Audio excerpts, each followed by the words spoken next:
Yo, what up, Street Dogs? There, Kim. Alright, the thought. This one is doubling down on doing videos. So I just got Verizon Fios. It's fast as shit, which is pretty awesome. And, you know, just looking at just like the landscape of things. I mean, obviously we photographers, we're passionate about photography and stuff like that. But it does seem that if you want to succeed at a different caliber, it is hugely useful to also be invested in doing video. Why videos? It seems that people prefer to watch videos than read. I think most people do. Personally, I prefer to read because it's much faster. But yeah, like the great thing with video is it feels more real, it feels more immediate, and people have more trust in what they see and also in voices. So I think this is +1 for doing more video. And one thing I'm thinking about a lot is how can we photographers do this kind of like photo video hybrid? It is not one or the other, but both.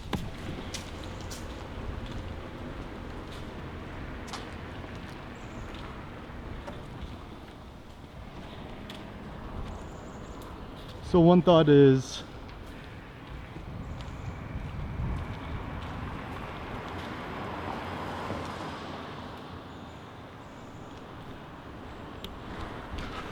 when it comes to doing video and stuff like that, just shoot videos like you would shoot photos, like whatever you find beautiful or interesting and stuff like that, just shoot a video of it.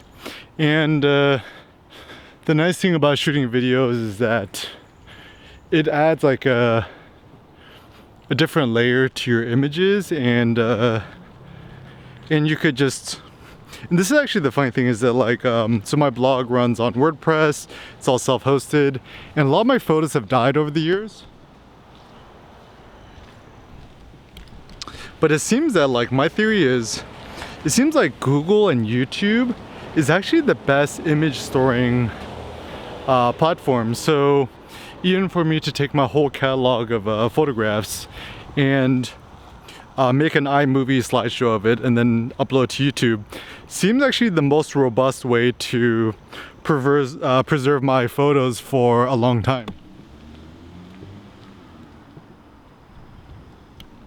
And also something I really like is VideoPress by WordPress.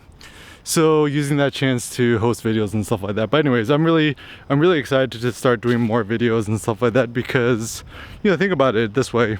Avengers made what, like over $2 billion? Can you imagine if that was like a text-based book? Could have made $2 billion? Probably not. Could a photo book have made $2 billion? Probably not. And so I think this is just like an encouragement to start thinking more about videos and ways you could integrate videos into what you do.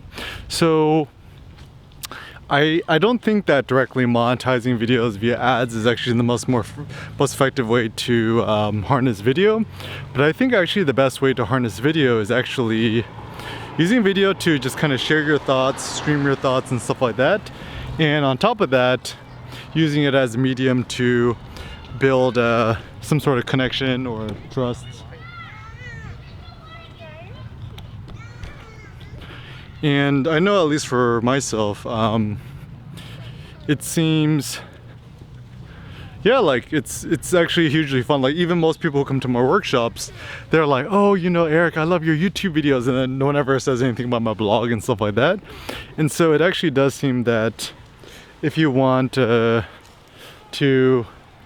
use your YouTube channel as a way to building up your personality, building up your personal brand, hugely effective. And also realize that at the end of the day, you're the hero, you're the one everyone's interested in. So don't worry so much about what other people have to say and to just regurgitate or quote other people, but it actually seems much more important for you to just spit your own truth and share whatever with others, what's on your own personal mind, and to not censor yourself. I think the biggest issue that we creators make is when we're really afraid to share what we really think about things. And even my notions of success in life now, it all just kind of comes down to courage. It's kind of like in the vein of Thucydides. He essentially said something like, the root of happiness is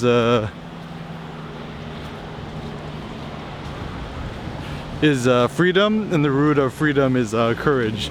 So the more we can focus on augmenting our courage and our freedom, it seems like we'll have the happiest life. And actually, I'd rather choose to live a courageous and miserable life than to live a happy, not so courageous life. So that's another fun thing to think about. But anyways, how does one exhibit more courage and how does one live more courageously in today's pretty safe world? I mean, like, we're living through COVID right now, so I mean, even a small act of courage is just leaving your house, shooting photos, shooting videos. I know even having the courage to hit the shutter when it comes to street photography is actually a huge source of courage as well. And so not being afraid to shoot street photography, and even like this kind of like street vlogging, which I enjoy doing, just walking down public places and just vlogging and sharing your thoughts, seems hugely interesting. This is also one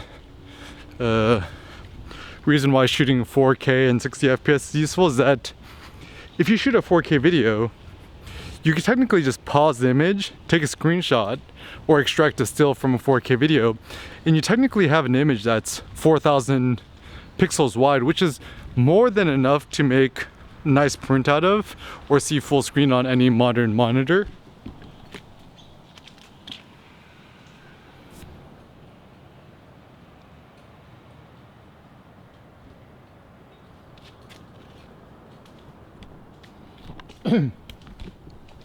So, and also shooting at 60 FPS is pretty fast. So yeah, like maybe, you know, even video, if you think about it, it's just a much more efficient or effective form of photography. Now, I don't mean to demean the artistry and technique of photography. That's always still gonna be number one in my heart. But figure out how you could become a photographer, videographer hybrid, and this will take you to the next level.